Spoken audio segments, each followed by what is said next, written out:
Oke, ya, sesuai dengan yang kamu ambil di SIAKAD, mata kuliah ini berjudul Pembelajaran Matematika SMA, diambil atau ditempuh oleh mahasiswa angkatan 2022, ya, di semester 121 atau semester ganjil tahun ajaran 24-25 di program studi S1 Pendidikan Matematika FMIPA UNJ. Nah, Ibu akan seperti biasa di pertemuan pertama perlu ada penjelasan mengenai RPS atau rencana pembelajaran semester karena memang ini harus perlu disampaikan agar kita memiliki persepsi yang sama tentang mata kuliah ini, ya. Sehingga nanti penugasan-penugasan selanjutnya yang diberikan eh, itu bisa dipahami landasannya. Nah, PMSMA ini 2 SKS wajib, di mana prasyaratnya kalian sudah pernah mengambil PMSD dan SMP. Well, sebetulnya sih antara sebetulnya tanpa mengambil SD SMP pun sebetulnya bisa tetap diikuti ya. Jadi ini bukan konsep matematik seperti kalkulus yang membutuhkan pemahaman konsep fungsi dulu baru bisa belajar kalkulus gitu ya. Jadi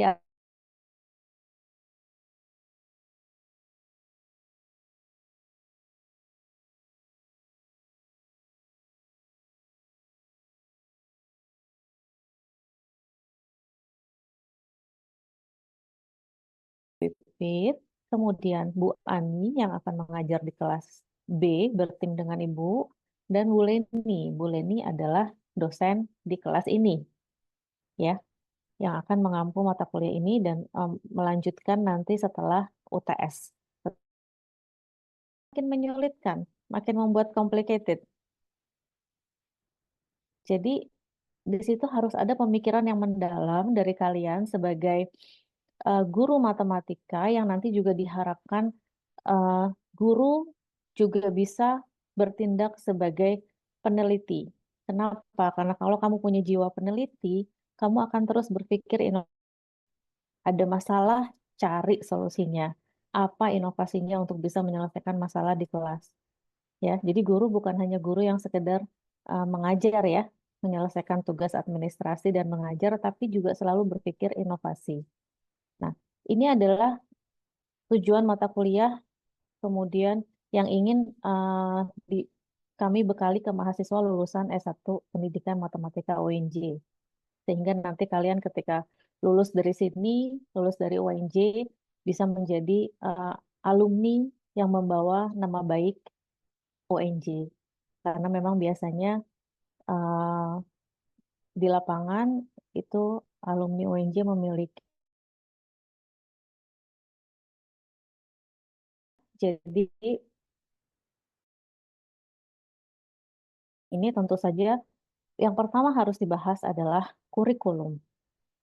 Apa isinya dan apa tujuannya, ya. Kurikulum ini sebetulnya apa sih gitu ya. Coba ada yang bisa memberikan pandangan atau pendapat apa sih sebetulnya kurikulum ini? Silahkan.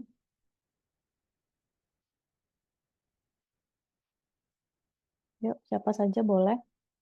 Karena nanti nih keaktifan juga Ibu catat nih. Siapa yang aktif hari ini dapat apa?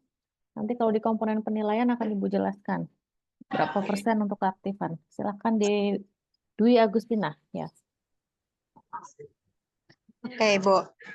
Menurut saya kurikulum itu rencana yang berisi tujuan, isi, dan bahan ajar gitu, Bu. Oke, kurikulum adalah rencana yang berisi tujuan, isi, dan bahan ajar. Ya, Oke, sebagai baik, bagus sekali. Yuk, tambahin lagi. Dwi sudah memberikan Said. Oke, silakan. Tes kedengaran ya, Bu? Mhm. Iya, Bu. Ya, kedengaran sekarang. Menurut saya kurikulum tuh lebih ke panduan yang dikasih oleh lembaga pendidikan sih, Bu, buat guru-guru pakai.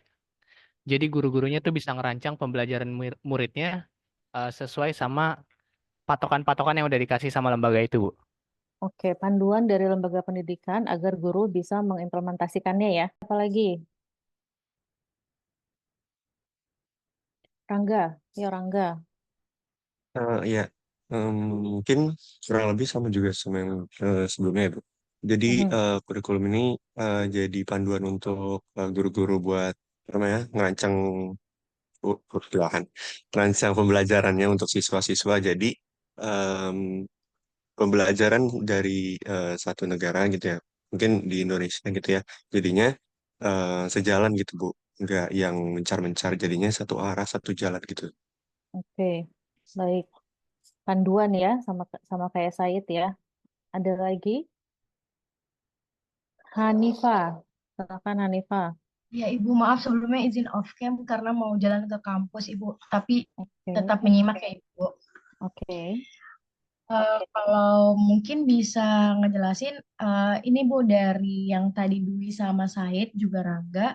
Jadi kurikulum itu rancangan yang dibuat lembaga atau pedoman terkait dengan penyelenggaraan kegiatan pembelajaran yang isinya itu ada rencana-rencana, terus pengaturan, seperti yang dibilang juga ada tujuan, isi, sama bahan ajar yang nanti digunakan oleh para guru atau pendidik itu sebagai pedoman ketika mereka melaksanakan kegiatan pembelajarannya untuk mencapai tujuan pendidikan tertentu. Jadi pasti ada apa ya Bu, capaian yang ingin dituju dengan adanya kurikulum tersebut, Bu.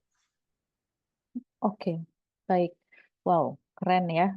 Ibu sudah banyak mendapat informasi yang semuanya pendapatnya itu benar. Jadi memang kurikulum itu bisa juga disebut rencana, tadi menurut Dwi sebagai panduan ataupun sebagai pedoman. Nah, tadi disebutkan oleh Dwi sama Hanifa bahwa kurikulum itu harus mencakup ada isi, ada tujuan, ada bahan ajar. Siapa yang bisa melengkapi? Apa yang kurang dari yang disebutkan Dwi dan Hanifa? Izin menjawab, Ibu, Mhm.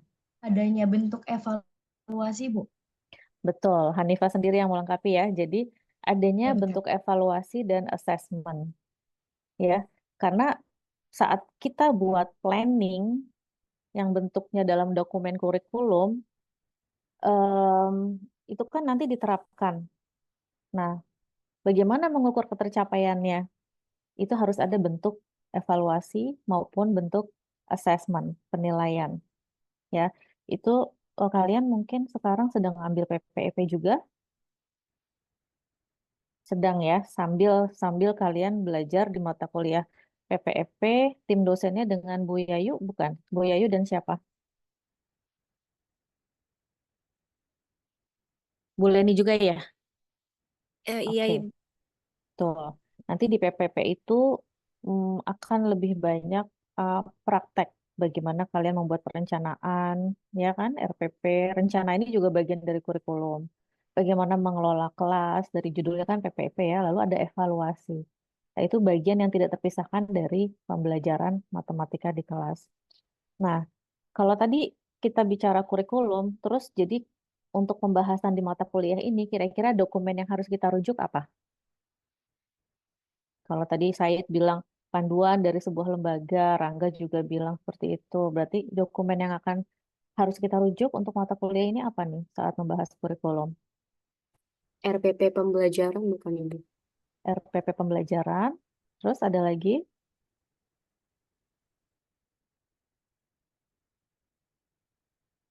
apa pedoman untuk menyusun RPP? Kompetensi dasar, Ibu. Kompetensi dasar, Sandi. Kompetensi dasar yang ada di mana, Sandi? Gimana, Ibu? Kompetensi dasar yang dinyatakan di dokumen apa? Kompetensi dasar yang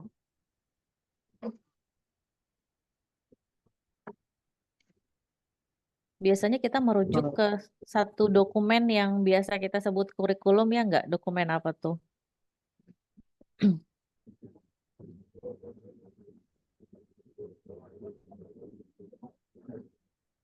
Nah, itu nggak tahu nih. Pada saat kemarin kalian PMSD SMP, kalian merujuknya ke dokumen kurikulum yang mana? Bentar ya. Ada nggak pada saat PMSD SMP kemarin merujuk ke dokumen kurikulum apa?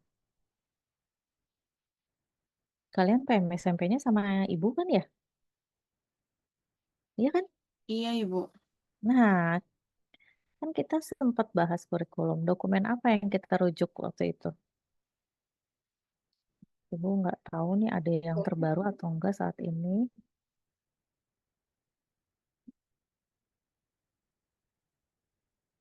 Kalau tadi Sandi bilang kompetensi dasar ya.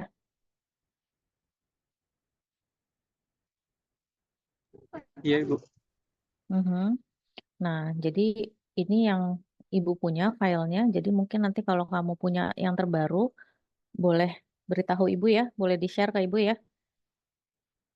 Jadi capaian pembelajaran matematika. Jadi istilahnya diubah di kurikulum merdeka, karena memang sekarang semua sekolah sudah wajib harus menggunakan kurikulum merdeka. Jadi hanya istilah saja kompetensi dasar menjadi capaian pembelajaran.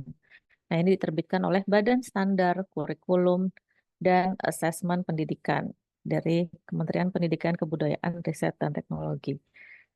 Ini dokumen tahun 2022, Ibu masih apa namanya? Ibu dengar perubahannya cukup dinamis ya untuk kurikulum merdeka. Jadi kalau nanti kalian searching ada dokumen terbaru, boleh nanti informasikan ke Ibu ya untuk kurikulum ini. Nah, jadi ketika kita merujuk pada sebuah dokumen, maka kita bisa anggap ini sebagai kurikulum untuk matematika, jadi spesifik matematik. Nah, di fase ini kelihatan ya, kurikulum merdeka kan ada fase A sampai fase F. Kalau kemarin di PMSMP, kita bahasnya di fase D ya, benar nggak? Benar ya. Nah, sekarang di SMA, maka kita harus fokus ke fase E dan fase F di sini, 10, 11, 12 SMA.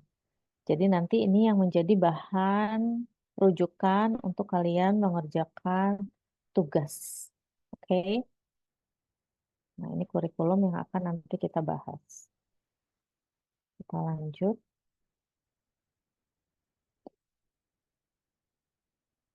Oke.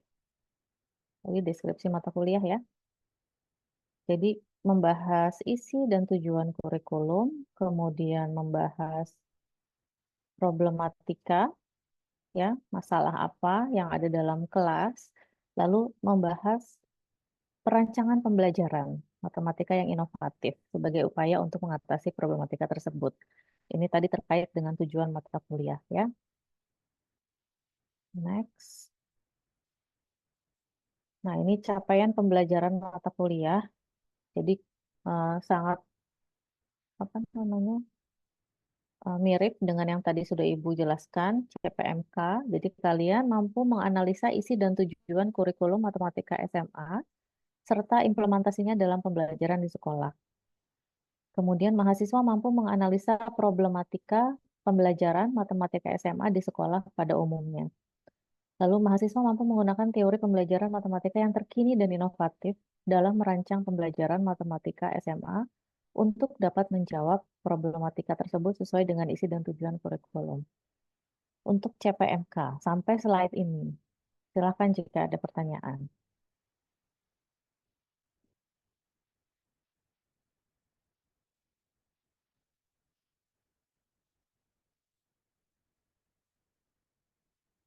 Silakan, ada pertanyaan?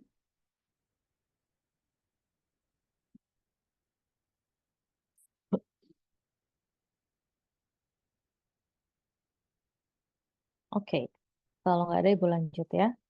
Jadi, untuk kamu mampu menganalisa isi dan tujuan kurikulum, tadi dokumennya sudah ada ya. Dokumennya sudah ada, tadi sudah Ibu tunjukkan ya.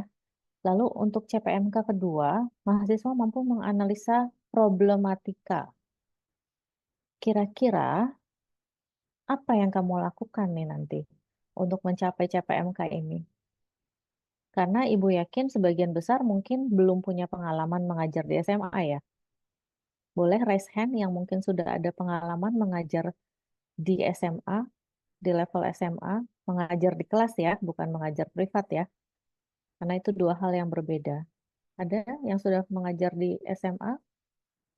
Paling tidak kalau ada kan kamu punya pengetahuan atau pengalaman apa yang menjadi kesulitan di level SMA. Ada nggak?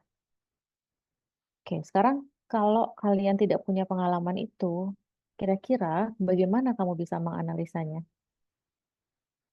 Coba, kira-kira apa yang akan kamu lakukan nih? Dwi, mau bicara sesuatu, Dwi? Silahkan. Tapi maksudnya bukan ngajar tentang mata kuliah, Bu. Bukan mata pelajaran gitu, Bu, waktu itu Mm, tentang Casio. Jadi kita kan Casio itu kan magangnya itu di SMA atau SMK. Nah, mhm, mungkin kalau kesulitannya itu, kalau SMA kan dia kan tertarik ya, Bu, belajar MTK mhm, gitu. Karena kan kayak ada beberapa mata pelajaran yang emang bersangkutan dengan Casio gitu kan, dengan yang kita ajarin di Casio. Nah, tapi mhm. kalau SMK itu mungkin ada yang nggak sesuai jurusan dia gitu. Nah, dia tuh kayak bercanda-bercanda gitu, Bu. Jadi kayak nggak serius untuk belajar matematika gitu. Mhm. Oke, tapi udah dapat pengalaman itu kan? Atau mungkin ketika kamu merefleksikan dirimu kembali sebagai mahasiswa, sebagai siswa SMA dulu, kan kamu juga semua pernah mengalami masa SMA kan? Jadi kamu paling tidak merefleksikan pada pengalaman diri sendiri. Waktu itu apa sih yang menjadi kesulitan diri ini untuk belajar matematik? Apa yang menjadi hambatan? Kalau tadi Dwi bilang mereka nggak serius, ya kan? Berarti kan itu kaitannya sama motivasi yang mungkin masih rendah untuk belajar matematik, ya nggak? Itu pasti akan banyak faktornya. Jadi problematika pembelajaran itu akan banyak sekali dan kompleks. Kalau kita bicara motivasi itu sudah menjadi faktor yang sangat mendasar dan ada di dalam diri masing-masing. Dan itu pasti terjadi tidak hanya di matematik, betul? Di semua mata pelajaran. Nah, yang menjadi fokus kita di mata kuliah ini adalah apa yang menjadi problematika spesifik pada konsep matematik. Jadi kita harus menganalisis, harus menelaah untuk siswa belajar konsep limit, misalkan. Kenapa ya siswa kok nggak paham konsep limit gitu? Kenapa siswa tuh hanya melihat konsep limit sebagai masukin nilai X-nya aja untuk dapetin nilainya? Padahal kan konsep limit bukan seperti itu ya. Tidak seperti mencari nilai fx jika X-nya dimasukin. Ya nggak? Nah, kenapa siswa ada kesulitan memahami konsep limit? Atau misalkan, kenapa siswa sulit dalam menyelesaikan soal-soal fungsi eksponensial? Tapi kalau fungsi linear itu mudah, tapi begitu udah masuk eksponensial, dikasih soal cerita, mereka udah nggak nyambung. Apa masalahnya? Jadi, pada mata kuliah ini kita akan membahas permasalahan yang spesifik ada di konsep, ya, seperti itu. Nah, bagaimana kamu menganalisanya kalau misalkan kamu belum punya pengalaman mengajar? Nah, itu tadi pertama adalah kamu bisa refleksi ke diri sendiri. Pada saat kamu mengalami di masa SMA, konsep apa yang menurut kamu sulit? Atau pada saat kamu ngajar siswa privat, itu juga kan bisa mempunyai sense ya, kira-kira di topik apa yang anak ini agak lama pahamnya. Nah, cara yang lain adalah ini yang nanti akan kita apa namanya gunakan, yaitu kamu harus membaca literatur atau referensi hasil penelitian yang sudah pernah dilakukan. Karena saat ini tersedia banyak sekali hasil penelitian yang melaporkan bahwa siswa kesulitan belajar kalkulus, siswa kesulitan belajar geometri dimensi 3, siswa kesulitan belajar konsep lingkaran, siswa kesulitan belajar konsep peluang. Itu banyak sekali laporannya. Ya, silakan itu yang akan menjadi alat bantu kamu untuk bisa menyelami, melihat, menganalisis apa problematika yang ada yang terkait dengan konsep matematik. Ya, Ibu nanti akan memberikan sedikit referensi, tetapi lebih banyak referensi harus kamu cari sendiri karena memang kita melihat harus melihat perkembangan yang ada sekarang seperti apa. Nah, itu salah satunya dengan membaca artikel yang ada di jurnal. Gitu ya. Nah, metode ini Ibu terapkan. Kenapa kalian harus banyak-banyak baca referensi, artikel di jurnal, supaya nanti pada saat kalian skripsi, itu kalian udah punya logbook, udah punya catatan, oh paper ini saya udah pernah baca tahun ini tentang ini. Itu nanti bisa mempermudah kamu membuat proposal. Ya, jadi kalau kamu buatnya rapi, terus kemudian terstruktur, itu nanti bisa membantu kamu menyelesaikan skripsi lebih cepat, ya. Nah, CPMK yang 3, mahasiswa mampu menggunakan teori pembelajaran yang terkini dan inovatif untuk menyelesaikan masalah tersebut. Nah, ini juga sama, sumber belajarnya juga dari referensi-referensi artikel yang dipublikasi dalam jurnal ataupun dalam proceeding penelitian. Nah, karena kalian belum ambil seminar matematika, belum ambil ya, nanti di seminar matematika itu sebetulnya nanti diajarkan kalian bagaimana mencari referensi yang dari jurnal yang bereputasi, gitu kan? Karena memang referensi itu nanti kalau kamu searching akan banyak sekali. Jadi mungkin nanti akan Ibu berikan juga beberapa panduan untuk mencari referensi ya. Nah, ini untuk CPMK. Jadi jelas ya kira-kira apa yang akan kalian lakukan ya. Oke, ada pertanyaan?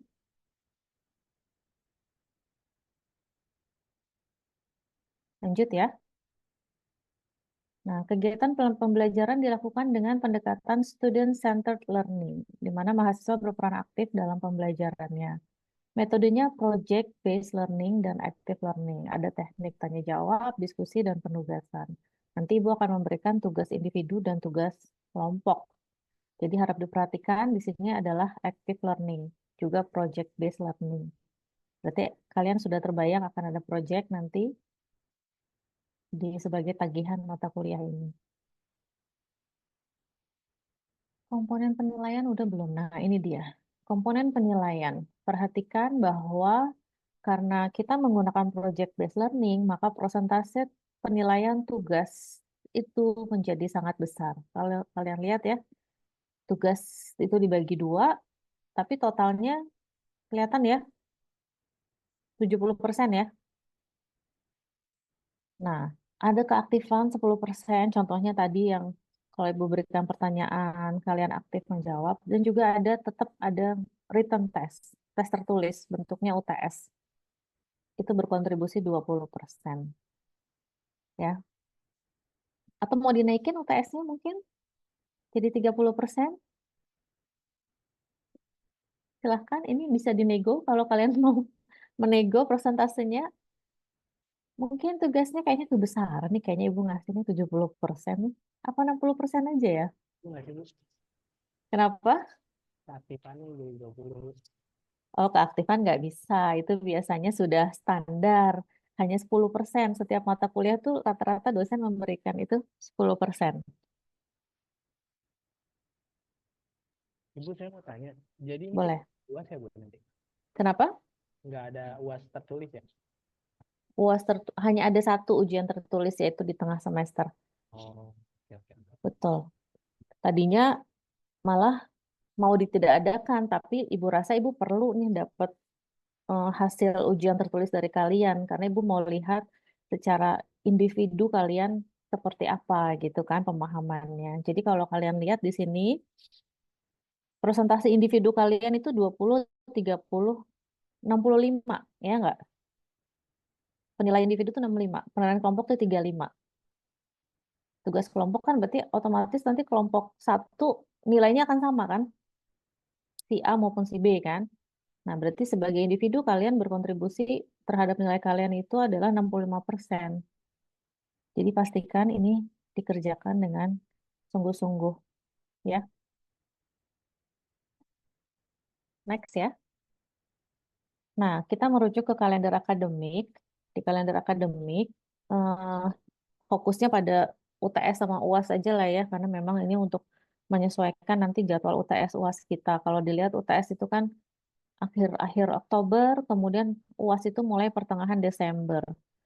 Nah, kita lihat setelah Ibu coba susun, semoga ini bisa terlaksana ya, tidak ada kendala maupun agenda-agenda mendadak yang membuat pertemuannya jadi tidak terlaksana. Ini jadi UTS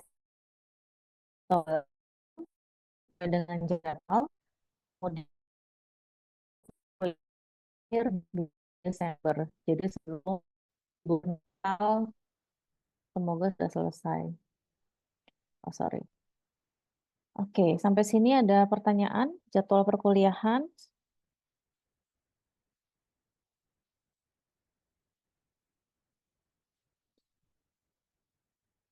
Terlihat ya materinya ya. Hari ini tanggal 6, Ibu masih memberikan informasi tentang perkuliahan, nanti akan juga menjelaskan penugasannya seperti apa. Juga kita penyamaan persepsi kan untuk mata kuliah ini, apa yang harus kamu lakukan. Lalu pertemuan selanjutnya kita akan bedah kurikulum, nanti berdasarkan penugasan pertama, pertemuan minggu depan itu sudah membahas penugasan kalian yang pertama. Lalu pertemuan ketiga, ini bagian dari kurikulum juga, yaitu proses perancangan pembelajaran. Jadi kalau kamu mau membuat rancangan pembelajaran itu apa sih yang harus dilakukan? Ya, karena itu nanti bagian dari tugas kelompok. Oke? Di situ nanti ada, sebelumnya sih Ibu harap kamu sudah secara mandiri mencari referensi ya. Jadi tanpa harus Ibu suruh, kamu udah harus mencari referensi.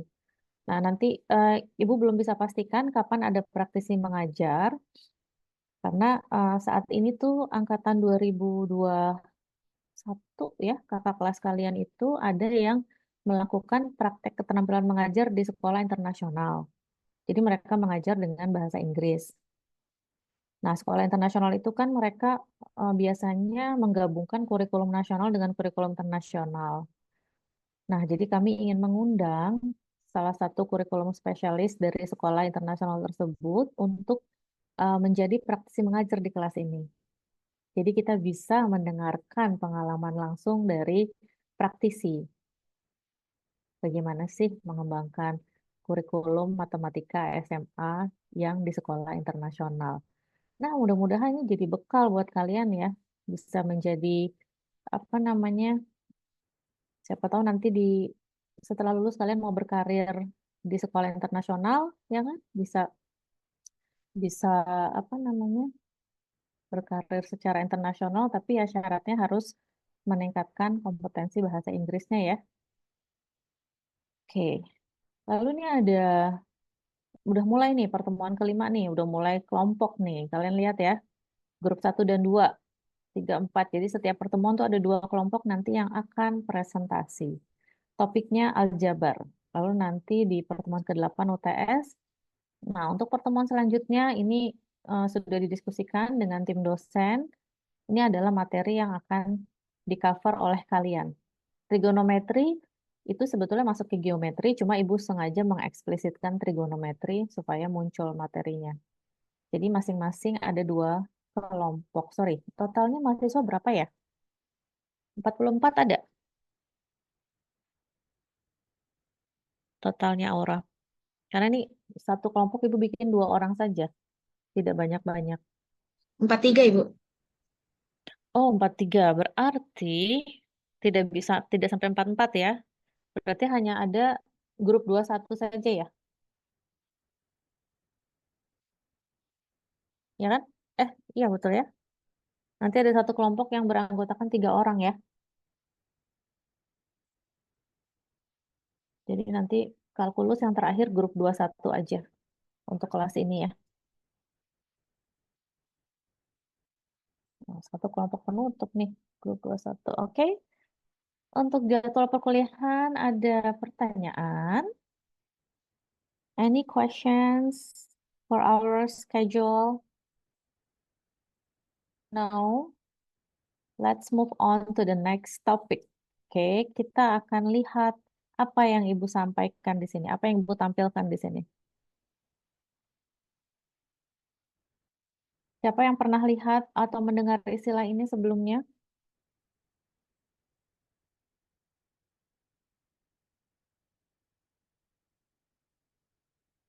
Apa tuh? Bacaannya apa tuh? Didactic triangle, segitiga didaktis ya. Apa yang bisa kamu interpretasikan dari gambar ini?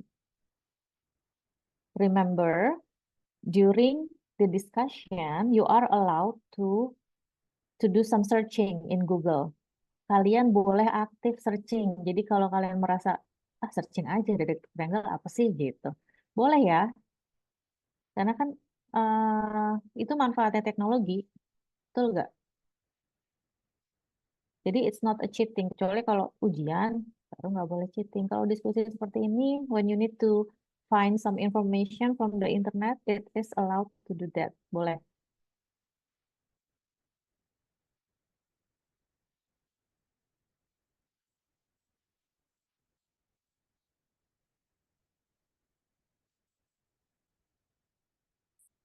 Ini makin lama nih, makin banyak yang off-cam nih, Ibu perhatikan.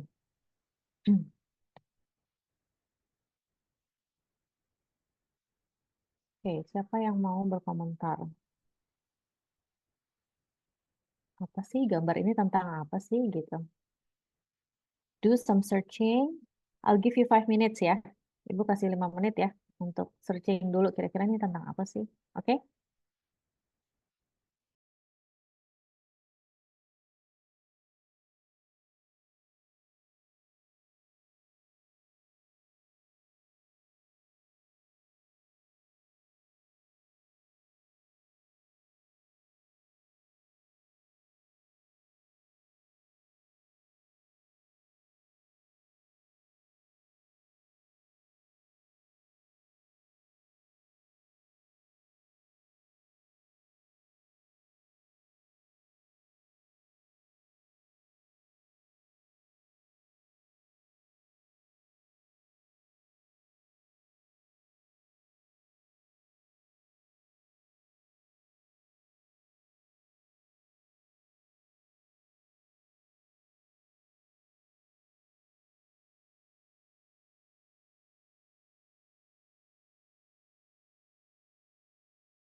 Oke, apakah waktunya cukup untuk melakukan uh, searching and get an overview of the concept? Paling tidak overview aja ya, konsep dialectic triangle itu apa sih berdasarkan hasil searching kalian? Saya Ibu mau menjawab boleh. Boleh Aura, silahkan. Jadi yang saya tangkap itu dari hasil searching tadi, jadi ini kan segitiga didaktis gitu, kerangka teori yang menggambarkan hubungan antara tiga elemen. Nah, tiga elemennya itu tuh yang utama kan ada proses belajar mengajar, terus guru sama siswa, terus atau sama pengetahuan atau konten yang akan diajarkan.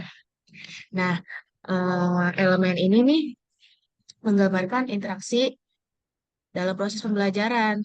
Jadi, model ini tuh membantu memahami bagaimana setiap elemen ini berinteraksi satu sama lain. Terus, dalam konteks pembelajaran dan bagaimana hubungan ini mempengaruhi hasil belajar nanti. Gitu, Bu. Oke. Menurut Aura, ini konsep ini penting tidak dipahami oleh seorang guru atau seorang pendidik. Iya, Ibu. Karena ini aja elemen utama semua ya. Jadi kalau kita mau jadi pendidik, ya harus memahami konsep didaktik triangle ini. Gitu, Bu. Oke. Jadi tadi ada kata kunci yang Ibu terima adalah interaksi.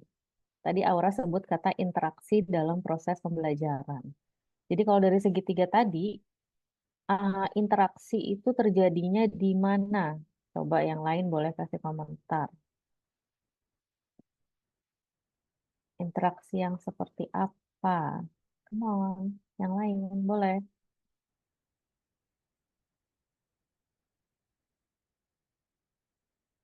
Ada 3 komponen, konten, matematika, lalu guru dan siswa. Itu semuanya ada di titik sudutnya sebuah segitiga. Lalu kata kunci yang Ibu dapat dari Aura itu ada interaksi dalam proses pembelajaran. Siapa yang bisa menjelaskan lebih lanjut? Contoh interaksinya seperti apa? Ibu, saya boleh izin menjawab? Izin. Kanesia dulu, silahkan Kanesia. Kanesia dipanggilnya siapa ya?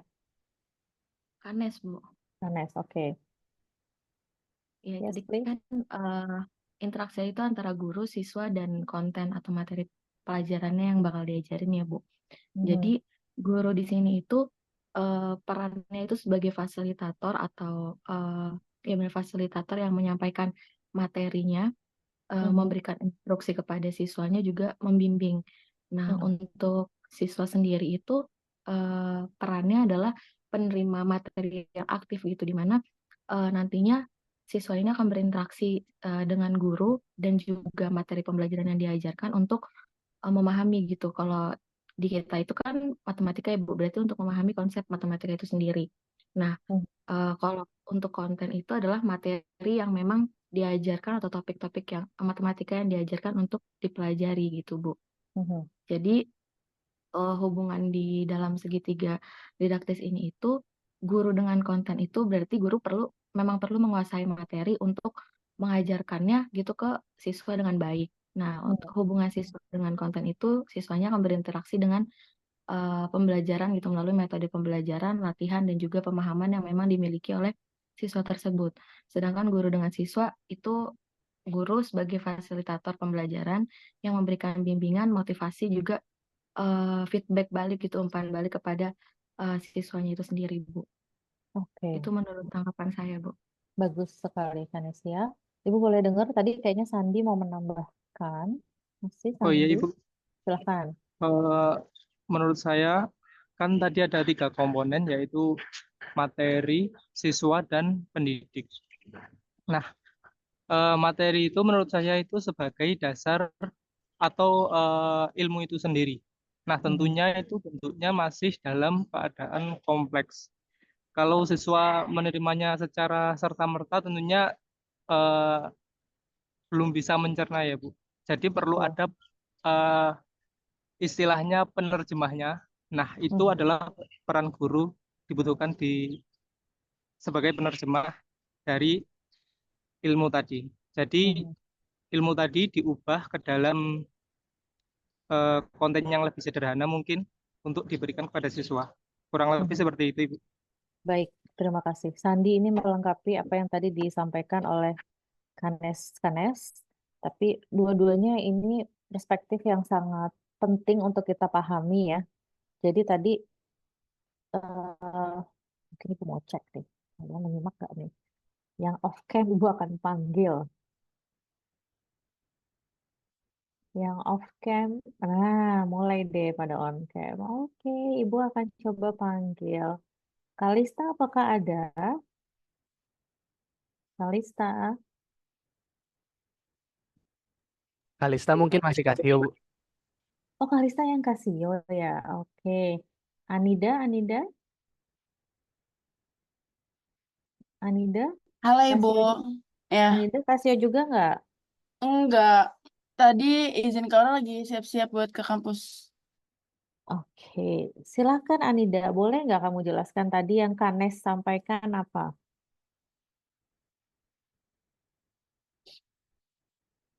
Silakan diulangi apa yang tadi disampaikan oleh Kanes. Anida? Oke, yang tadi Kanesia sampaikan itu hubungan antara segitiga didaktis ini. Kalau yang saya tangkap aja Bu dari berdua itu, No, dari Kanes dulu. dari Kanesia. Kalau misalnya eh, guru tuh berperan di segitiga didaktis ini, guru tuh berperan sebagai fasilitator yang menyampaikan materi. Nah, kalau misalnya siswanya itu sebagai penerima materi yang diusahakan atau diharuskan untuk aktif dan berinteraksi dengan gurunya.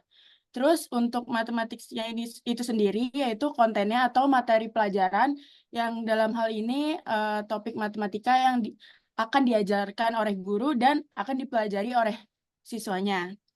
Nah, untuk apa namanya eh, relasi dari guru ke konten itu guru perlu menguasai materi yang akan diajarkan dengan baik.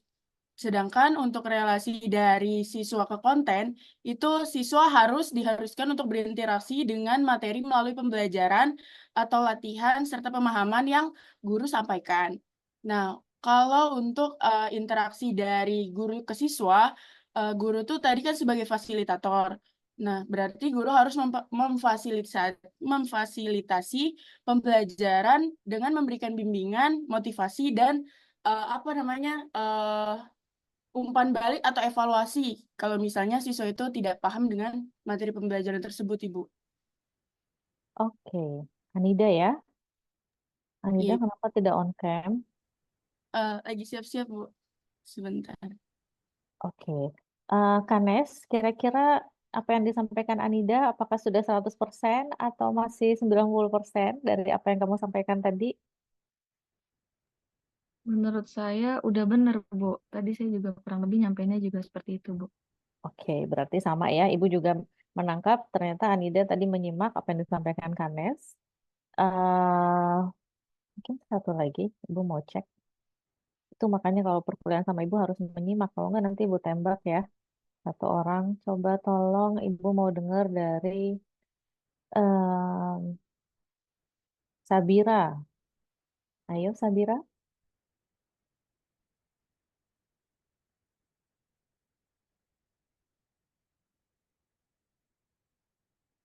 Sabira, Nadia, apakah ada? Halo Bu, apakah suara saya masuk? Masuk Sabira. Silakan di on cam kameranya. Iya Bu, Kameranya apakah bisa on? bisa Bu, tapi saya sedang di jalan. Oke.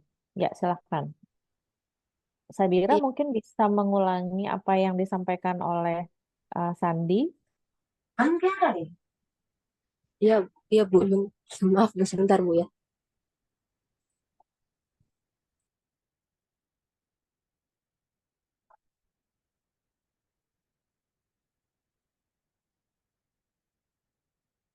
Oke, mungkin backgroundnya agak ribut ya. Jadi mungkin ini pertimbangan bahwa memang kuliah kita modenya masih separuh online, separuh luring, separuh daring ya. Tapi ketika daring, pastikan ketika perkuliahan berlangsung kalian ada di tempat yang settle ya, yang memungkinkan untuk kita berinteraksi atau diskusi seperti ini. Ibu nggak masalah kalau kalian masih on the way, asalkan pada saat kuliahnya mulai, cari tempat yang kalian bisa mengikuti perkuliahan dengan maksimal. Ya, baik. Kalau gitu kita lanjut saja ya. Jadi tadi ada 3, atau mungkin ada yang mau nambahin dulu sebelum kita lanjut. Ada yang belum tersampaikan tadi dari yang lain. Tadi Ibu baru beri kesempatan buat 2 orang. Mungkin yang lain ada yang mau nambahin? Ada nggak?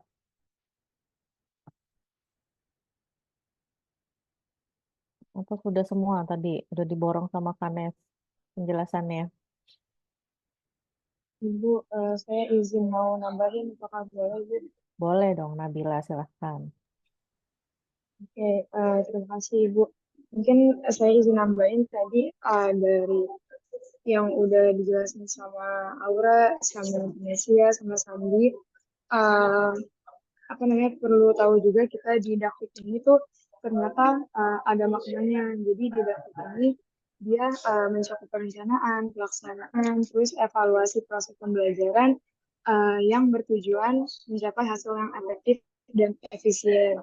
Jadi adanya segitiga didaktis ini apa ya, sebagai representasi gitu situasi pengajaran supaya didaktis ini tercapai gitu. Terus juga kalau menurut saya hubungan didaktis ini sangat penting banget untuk apa namanya, dalam suatu pembelajaran gitu.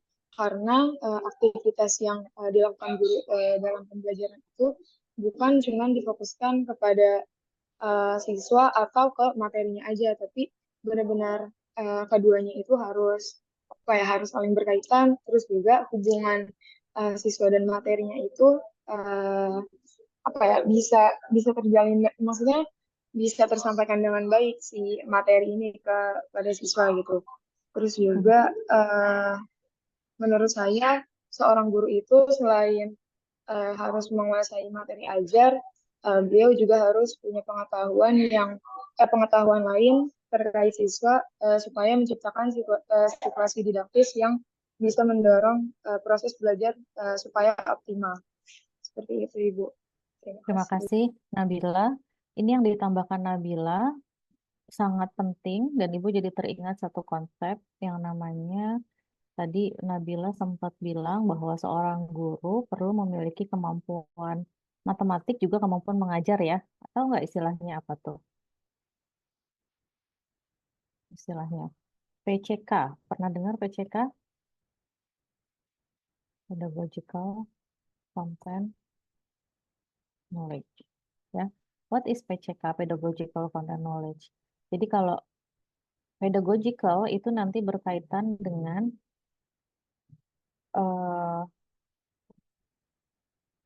pedagogical itu nanti berkaitan dengan kemampuan guru mengajar ke siswa. Jadi interaksinya ada di sini. Ya. Kemudian content knowledge itu di sini interaksinya. Jadi kita pakai kata istilah interaksi dalam proses pembelajaran ya. Tadi kan Kanes pakai istilah interaksi. Jadi guru itu harus punya kemampuan konten secara matematis. Dia memiliki pemahaman konsep yang baik, yang komprehensif. Tidak hanya dia ngerti fungsi itu bagaimana menyelesaikan masalah fungsi, tapi kaitannya fungsi dengan konsep yang lain, misalkan gitu ya. Lalu pedagogikal, secara pedagogik dia memiliki kemampuan untuk memahami kemampuan siswa, ya kan? Memahami kesulitan siswa, mampu mengelola pembelajaran di kelas, dan mampu memberikan umpan balik atau feedback. Tadi semua sudah disebutkan. Nah, si content knowledge mathematics ini tadi dikaitkan dengan pendapatnya Sandi bahwa matematik ini kan kompleks. Jadi sebetulnya perlu juga kita pahami sebagai seorang pendidik matematik bahwa matematika yang kita ajarin di sekolah itu hanya sekian persen, sedikit saja dari matematika in the real world. ya. Contohnya gampangnya mudah deh. Kamu belajar matematika di prodi Penmat sama di prodi matematik. Beda nggak mata kuliahnya? Kan beda ya. Apa yang dipelajari di prodi matematik, apakah itu dipelajari siswa di level sekolah? Kalau ibu bicara sekolah berarti SD, SMP, SMA ya? Enggak kan? Ketika kamu ngajarin geometri apa yang kamu ajarin? Geometri Euclid apa non Euclid? Non, Bu. Yang di level sekolah. Geometri Euclid apa non Euclid yang diajarin di sekolah? Bahwa segitiga ini sisi-sisinya garis lurus. Itu Euclid atau non Euclid? Ayo, kalian udah ngambil geometri Euclid kan? Iya, geometri Kalau yang Euclid. non Euclid kayak apa?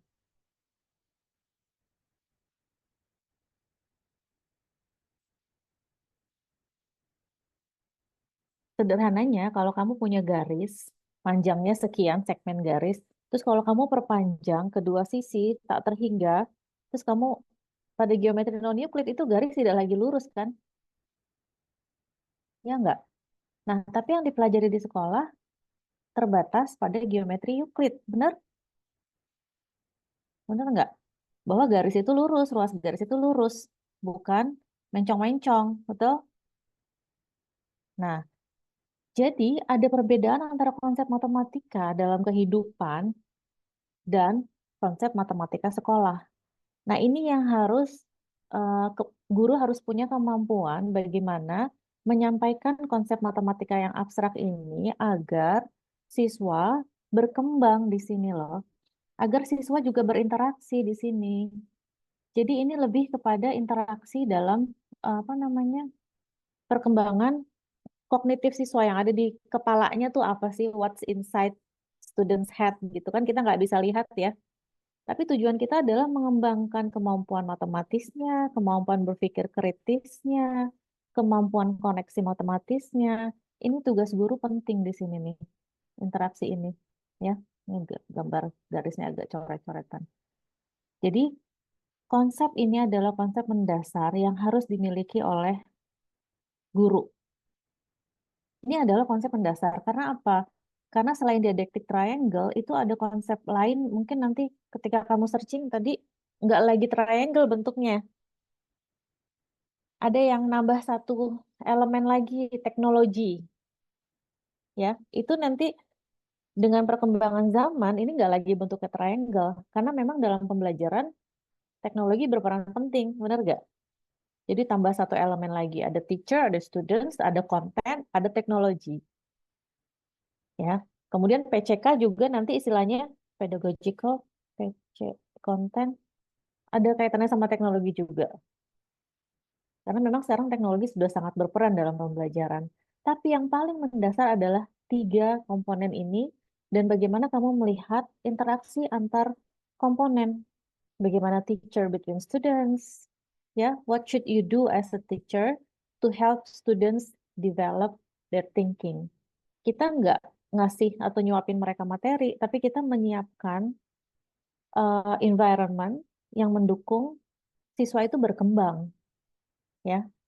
Lalu teacher and mathematics. Nah, kira-kira di mata kuliah ini bagian dialectic triangle yang mana, interaksi yang mana nih yang sedang terjadi di mata kuliah ini?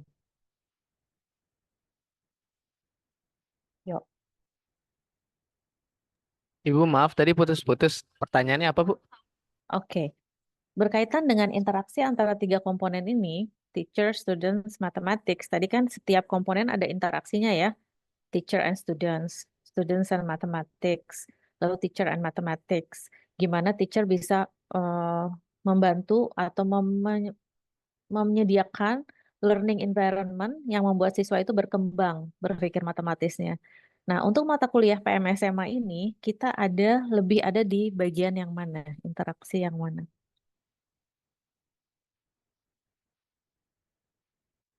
Kaitannya dengan apa yang akan kamu pelajari di sini, mata kuliah ini.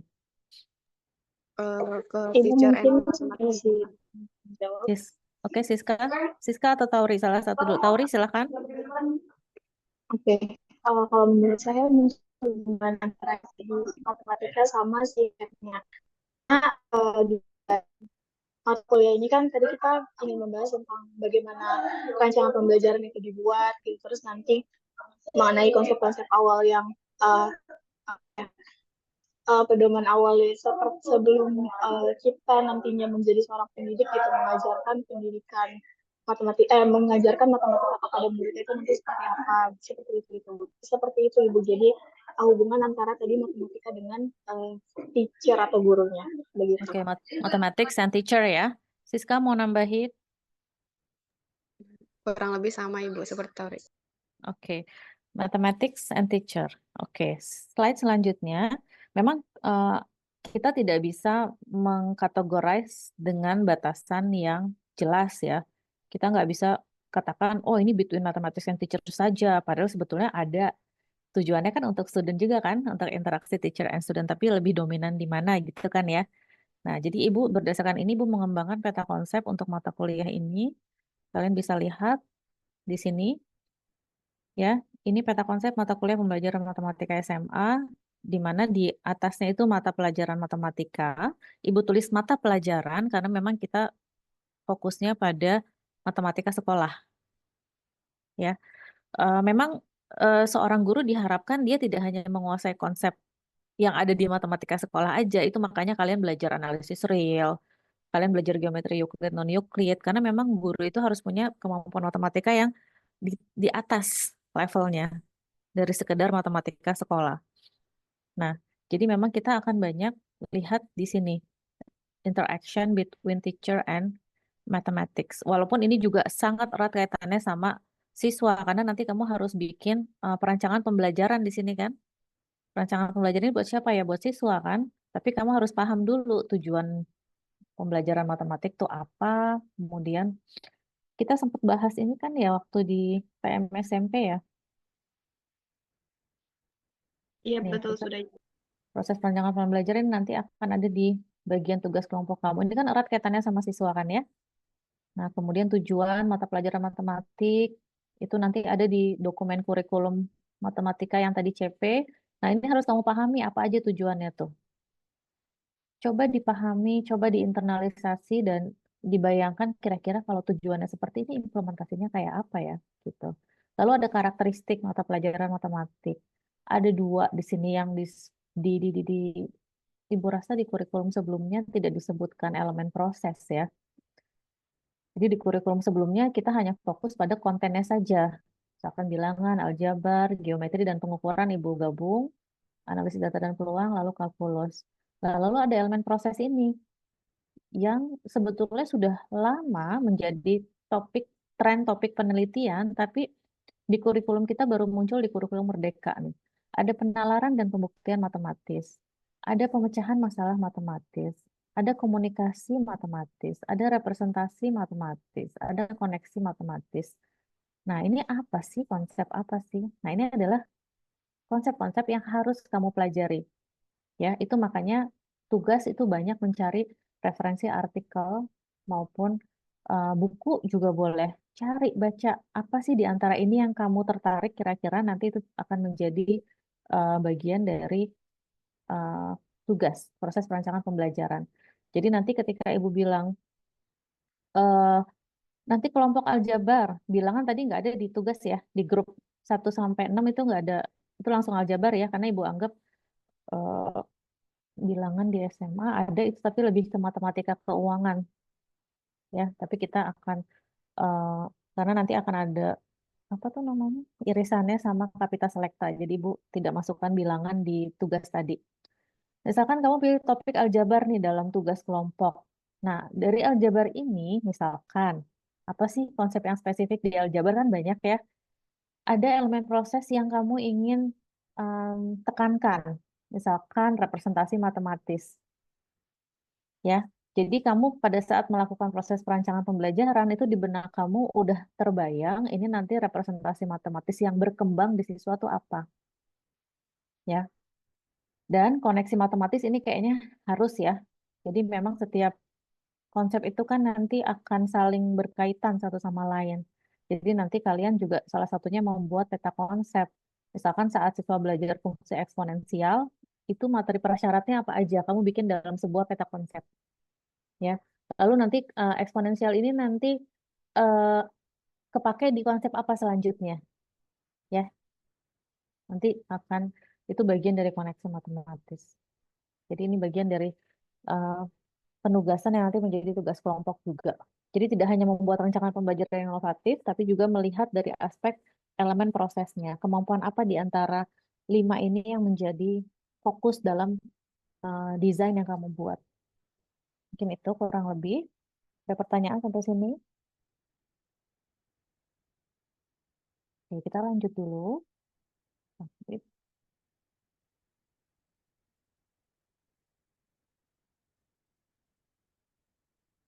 Next is referensi. Referensi ini nanti akan banyak, tapi ini yang relevan, artinya bisa menjadi acuan. Yang satu pasti adalah kurikulum ya, yang akan kita bedah ya. Lalu teaching secondary school mathematics. Jadi kalau di luar itu secondary kan masuknya SMP SMA ya. Lalu ada mengajar matematika. Ibu sudah agak lupa nih karena udah lama juga 2001. Tapi mungkin kalau ada di perpustakaan kalian bisa lihat, atau mungkin semua buku yang tersedia online PDF kamu bisa akses. Sekarang kan mudah banget tuh mendownload buku PDF secara gratis ya. Dan kalau referensinya buku luar tuh biasanya udah lebih banyak bisa menjadi referensi kita lah ya, buku-buku yang dari berbahasa Inggris. Nah, petunjuk penugasan. Nah, ini perlu diperhatikan. Ada tugas individu yang mau Ibu jelaskan. Nah, ini tugas untuk pekan ini. Akan kita bahas pekan depan ya. Tolong semuanya perhatikan. Jadi pelajari dokumen kurikulum, tadi referensi 1, dan buatlah peta konsep yang berisi capaian pembelajaran matematika untuk siswa SMA. Kalau dulu PMSMP-nya sama Ibu, berarti tugas ini sebetulnya sudah familiar ya. Karena dulu pernah Ibu memberikan tugas ini juga di PMSMP. Jadi kalian boleh lihat dokumen kurikulum referensi 1 saja, atau kalian punya referensi buku textbook matematika SMA, tolong kalian buat peta konsep selama 3 tahun, konsep apa yang akan dikuasai oleh siswa. Ya. Nah, itu tolong kamu buat dalam bentuk peta konsep. Lalu nanti tugas individu yang kedua, nanti akan Ibu informasikan kapan ini harus disubmit, tapi mulai dari sekarang kamu bisa mulai cari-cari ya. Mencari artikel dalam jurnal penelitian, minimal 3, tapi kalau bisa lebih ya. Tentang, nah kamu bisa pilih tuh, mau tentang penalaran dan pembuktian, koneksi, representasi, pemecahan masalah gitu ya. Kemudian membuat summary-nya. Nah, untuk memilih artikel dalam jurnal juga, mudah-mudahan besok Ibu ada waktu untuk memberikan sedikit gambaran ya, bagaimana mencari jurnal yang bereputasi. Jadi, kalau kamu cari artikel itu akan banyak sekali muncul, tapi pilihlah artikel yang diterbitkan dalam jurnal bereputasi, sehingga kualitasnya yang bagus ya. Oke, tugas 1 dan 2 ada pertanyaan? Izin bertanya, Ibu. Iya, Sandi. Untuk tugas 1 individunya itu apakah satu bahasan aja atau semua? Seluruh dalam 3 tahun. Oh iya. Jadi Terima dalam kasih, 3 Bu. tahun siswa mampu menguasai konsep apa. Ya, silakan ada lagi. Oke, next ke tugas kelompok. Ya, tugas kelompok ini adalah project based learning. Tadi ingat presentasinya 35%. Ibu minta kamu pilih satu materi matematika yang spesifik, tentunya dalam domain yang tadi udah Ibu kasih di penjadwalan ya. Kalian mau pilih aljabar, geometri, atau apa yang lain, nanti tolong pilih satu yang spesifik. Kemudian cari referensi dari artikel, biasanya kan itu hasil penelitian ya, yang memberikan laporan tentang kesulitan belajar siswa pada topik tersebut. Jadi kamu di sini mencoba mengidentifikasi problemnya apa gitu kan ya. Setelah kamu dapat tuh, oh ternyata kamu udah tahu nih, siswa itu kesulitan belajar limit tuh karena A, B, C. Lalu cari juga hasil penelitian yang kira-kira upaya apa sih yang sudah para peneliti lakukan untuk solve the problem. Kan biasanya kalau ada masalah, nanti ada yang memberikan alternatif ya. Oh, baiknya ngajar limit tuh pakai ini. Baiknya ngajar kalkulus tuh pakai seperti ini caranya, pakai alat peraga ini, pakai teknologi ini. Nah, itu cari. Dan tolong 3 ini jangan dijadikan acuan. Artinya kamu bisa cari yang sebanyak-banyaknya. 10 juga boleh. Ya, oke. Kemudian dari referensi tersebut, kamu boleh mengadaptasi apa yang diteliti, apa yang kamu dapat dari referensi yang kamu baca. Jadi 1, 2, 3, 4. Keempat kan kamu buat rancangan pembelajaran ya. Nah, rancangan pembelajaran ini boleh merupakan hasil adaptasi dari hasil penelitian orang lain. Jadi ketika Ibu bilang inovasi, bukan berarti kamu harus bikin sesuatu yang totally new. Enggak harus benar-benar baru dan berbeda, tidak. Karena untuk membuat perancangan pembelajaran, itu nanti harus ada rasionalisasinya. Kenapa kamu buatnya menggunakan GeoGebra? Oh, karena penelitian A mengatakan GeoGebra membantu siswa dalam visualisasi grafik, misalkan. Gitu ya. Ada alasannya. Jadi Ibu berharap kamu membuat rancangan, bukan asal rancangan, tapi rancangan yang berdasarkan hasil penelitian yang terdahulu, yang sebelumnya. Oke, lalu nanti buat laporan tertulis dan presentasikan hasil rancangannya yang telah disusun, disertai, bukan disertasi ya, disertai dengan rasionalisasinya. Kalau disertasi kamu S3 dong. Oke, ada pertanyaan?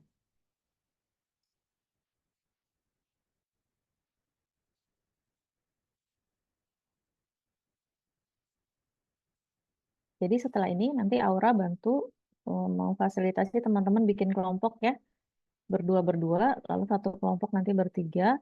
Silahkan dikocok aja materinya, lalu kemudian untuk yang dapat aljabar, tolong berpikir untuk setelah bikin peta konsep, mungkin nanti kamu akan dapat gambaran ya. Kan kamu menelaah isinya tuh, oh dari aljabar apa yang mau saya ambil ya, gitu. Seperti itu. Ada pertanyaan? Ibu izin Ada bertanya. Ibu. Oke, silakan. Siapa Ya yang udah, bertanya? Bapak saya dulu ya, Siska. Oke, Aura. Iya, saya izin bertanya. Tadi kan satu kelompok itu ada yang 3 anggota ya, Bu. Itu materinya yang kalkulus ya, Bu? Bebas sih. Bukan yang Kalau mau tadi terakhir Ibu yang bilang grup 21, yang grup 3 21 anggota oke. itu. Bukan, Bu, yang 3 anggota itu materinya terakhir.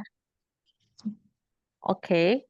Sebetulnya itu tadi karena boleh aja.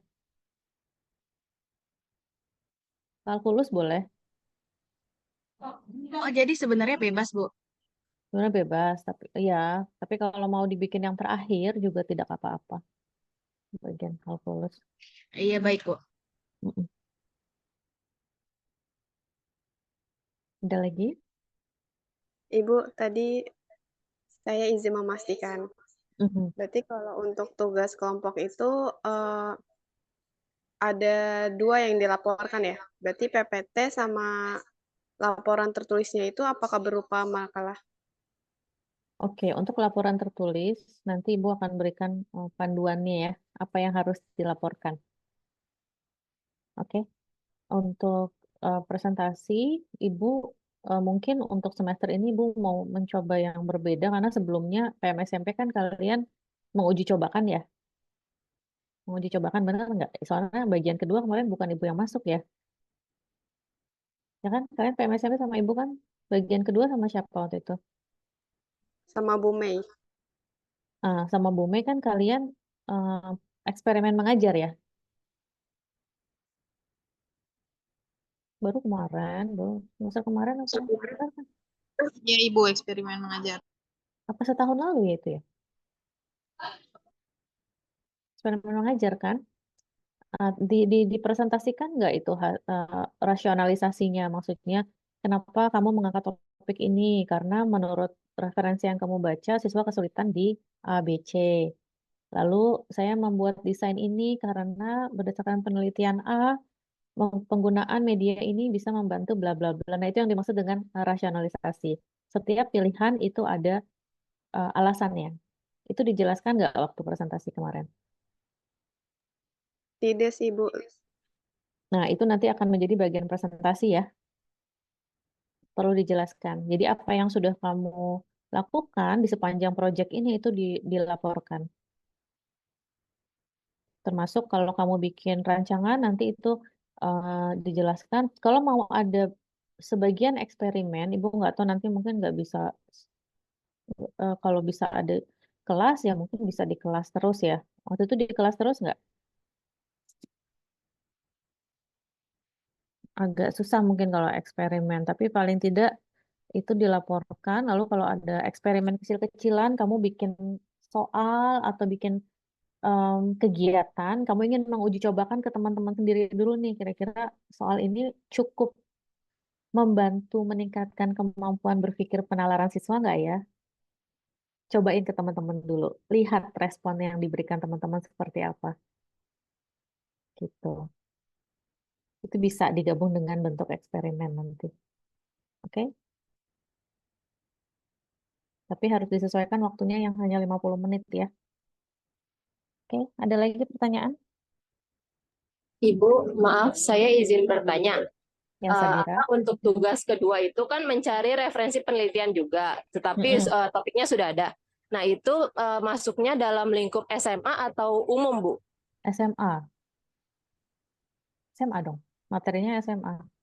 Oke, baik, Bu. Jadi dalam lingkup SMA ya, Bu? SMA, SMK, MAN yang sederajat ya. Pokoknya yang ada di kurikulum SMA. Oke, baik, Bu. Terima kasih. Oke, ada lagi pertanyaan? Silahkan.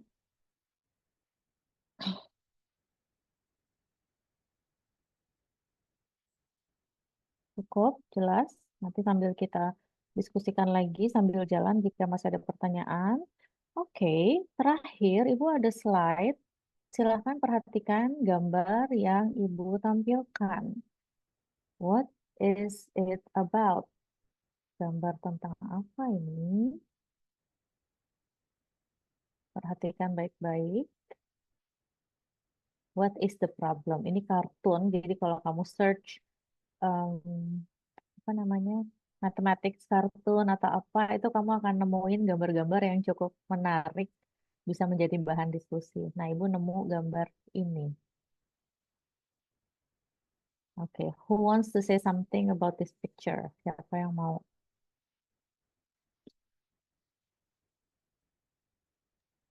Cara gurunya ngajar salah, Bu.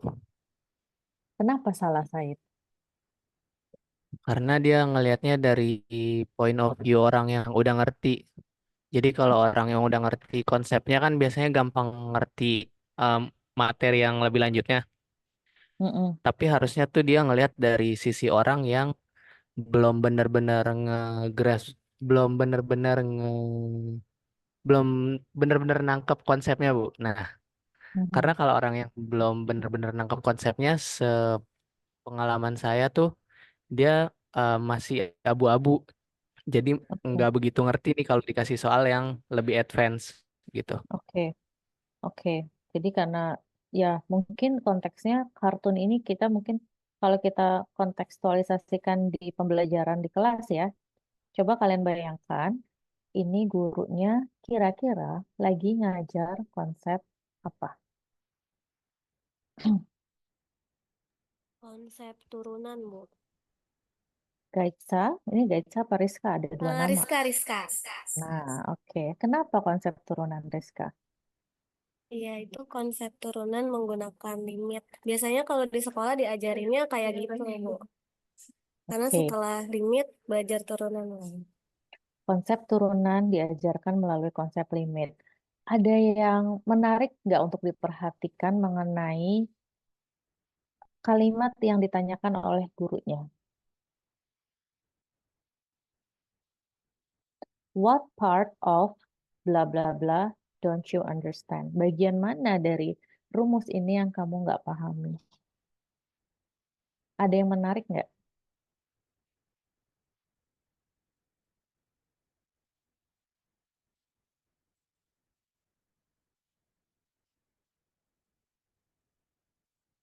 Kamu lihat gambar siswanya matanya melotot gitu kan? Kayak nggak tahu juga mau jawab apa gitu kan ya. Jadi ketika guru membuat pertanyaan, em, eh, itu juga ada guidelines-nya ya. Ingat kan waktu Ibu ngasih kalian materi tentang questions, apa tuh kemarin? Response support. Masih ingat? Ibu kan memberikan referensi tentang kalimat tanya apa yang bisa ditanyakan oleh guru ke siswa untuk membantu dia ada di kesulitan level apa dan bagaimana membantu dia memahaminya gitu kan? Ah, kira-kira kalau tanyanya kayak gini gimana?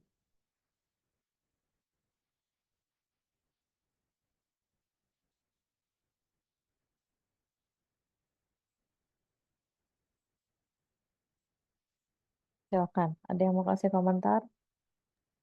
Ibu izin berkomentar. Iya, Dinda, silakan. Ya, kalau menurut saya sendiri, untuk pertanyaan apakah kamu mengerti itu kan kayak istilahnya langsung ditembak gitu ya Bu untuk siswa-siswa. Pasti kebanyakan dari siswa itu kebanyakan diem atau enggak jawab iya. Padahal dari mereka itu belum tentu paham atau enggak. Mungkin untuk pertanyaannya itu bisa lebih dihaluskan lagi untuk apa ya? Untuk tanya ke siswanya biar siswanya itu untuk jawabnya juga enggak ragu gitu Bu. Mungkin bisa Oke. diubah jadi kayak dari penjelasan yang sudah disampaikan dikasih penghalus lagi di sebelum pertanyaannya itu. Oke, jadi mungkin pertanyaannya bisa direformulasi ya, disesuaikan dengan apa respon siswa yang ada di kelas. Jadi makanya itu kamu perlu nanti menguasai itu bagaimana sih teknik bertanya, ya kan? Kan Ibu pernah dulu kasih sumber ya. Nah, itu nanti dipakai lagi. Kalau kita fokus ke konsep limit dan turunan tadi, kira-kira untuk siswa bisa paham konsep ini nih, limit H mendekati 0, sinus A plus H min sinus A per H sama dengan cos A, kira-kira apa yang bisa dilakukan guru di dalam kartun ini supaya siswa tuh bisa punya pemahaman yang lebih baik?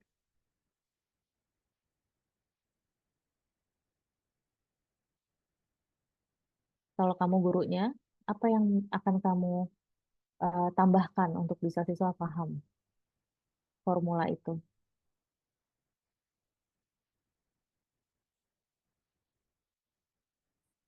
Apa coba? Ini bagian dari nanti yang dapat kalkulus nih. Apa yang akan kamu tambahkan? Apakah hanya sekedar menulis rumus saja, terus berharap siswa paham bahwa ini konsep turunan, atau ada sesuatu yang perlu kamu tambahkan?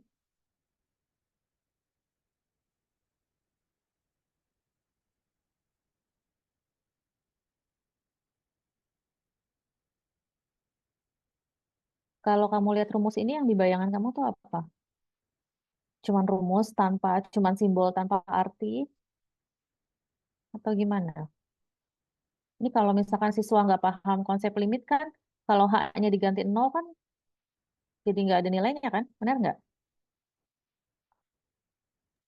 Iya Bu, betul, tidak terdefinisi. Iya, terus, tapi kan konsep limit beda sama konsep fungsi yang bisa disubstitusi kan?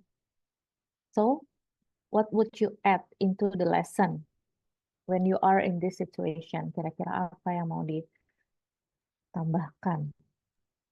Materi identitas trigonometri mungkin Bu, buat yang sin A plus H-nya.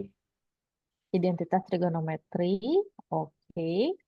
Hmm, oke, Ibu akan kasih clue. Ini berkaitan sama representasi matematis.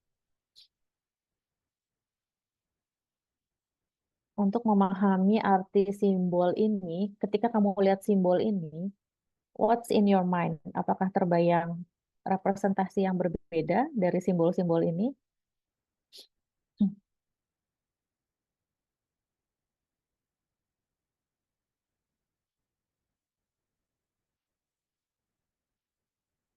Representasi matematis tadi itunya kuncinya apa yang bisa ditambahkan? Ayo.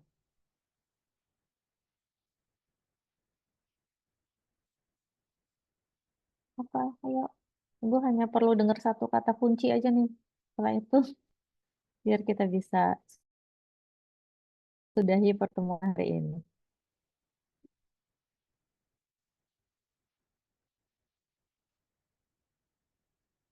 Ada? Representasi itu ada bentuk apa aja sih? Representasi dalam konsep matematik itu ada bentuk apa aja sih?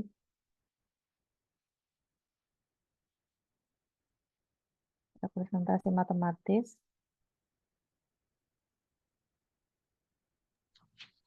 Izin menjawab, Ibu. Kalau yang saya tahu, beberapa bentuk representasi matematis itu seperti verbal, gambar, numerik, simbol aljabar, tabel, diagram, dan grafik. Oke. Apakah benar, Bu? Apa yang betul? Apa yang ditampilkan di gambar ini? Limit bla bla bla itu representasi bentuk apa?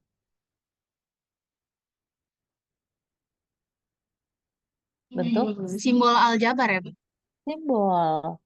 Untuk simbol. Kadang-kala kalau kita ngajar matematik hanya memberikan simbol, itu kurang bermakna buat anak. Kira-kira apa yang perlu kita tambahkan? Representasi apa? Biar dia bisa memiliki pemahaman yang komprehensif. Verbal ya, Bu? Grafiknya. Kata-kata, penjelasan. Penjelasan mungkin gurunya udah ngasih penjelasan sebelumnya. Apa? Mungkin lebih ke grafiknya, Ibu. Siska, oke. Siska bilang lebih ke grafiknya. Ya, Ibu sepakat. Bentuk representasi gambar dalam hal ini grafik. Jadi makanya sekarang itu banyak sekali penelitian yang menggunakan GeoGebra. Dan mungkin di kelas kamu sudah familiar dengan GeoGebra. Coba aja kamu gunakan GeoGebra. Kira-kira mau jelasin konsep ini gimana ya pakai GeoGebra. Nah, ini bisa jadi salah satu dalam presentasi kelompok. Ibu udah kasih satu ide. Ini konsepnya kalkulus, ya. Memahami konsep turunan, prasyaratnya adalah, halo, suara Ibu masih terdengar? Masih, Bu. Tes. Oke. Jadi ini salah satu contoh, kalian pilih topiknya turunan, derivatif, lalu materi prasyaratnya limit, dan seterusnya, ya kan? Kemudian nanti di konsep kalkulus ini, apa yang elemen proses representasi matematis. Nah, itu nanti jelas kan kaitannya sama yang tadi Ibu jelaskan di awal, masalah penugasan. Nah, nanti kira-kira desain pembelajarannya bagaimana di kelas? Agar supaya interaksi antara siswa dan konsep matematikanya bisa berlangsung secara optimal. Apakah bisa dipahami? Bisa dipahami semuanya? Apakah cukup jelas pertemuan kita hari ini?